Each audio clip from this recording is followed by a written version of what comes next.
Tcharan! Ito, balik po tayo sa kwentong bibe. Ayan, ang dami-dami nila.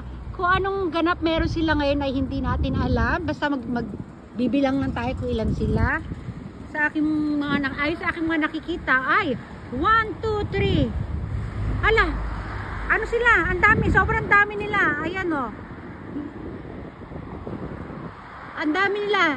Parang may party silang pupuntahan or ano. Birthday party yata nung ano. Ay, alam ko na kung kaninong birthday party. Di ba dito sa side na ito, lagi natin nakikita yung white na ano dyan, ay parang medyo malaki na ibon. Ang tabi nga nila doon ay tagak. Birthday nun. Kaya naghahanda na. Wala siya ngayon dito kasi nagpa-parlor. Sa babae po yun, yung puting malaking ibon dyan na lagi natin nakatambay dyan. Wala siya ngayon. Tapos itong mga to, parang gumagawa sila ng surprise party para dun sa ano. Ayan o, ate mo nagsiset up sila ng mga birthday decoration. Ayun o, kikita nyo kung ano ng mga dala nila. Kasi iso-surprise nila yung white na malaking ano doon, yung ibon doon, yung tinatawag nila na tagak sa Pilipinas, tagak daw ang tawag doon. O, ayan di ba?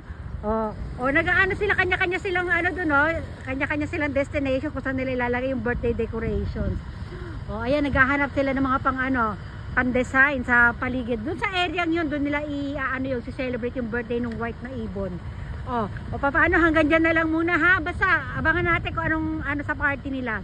Bye bye!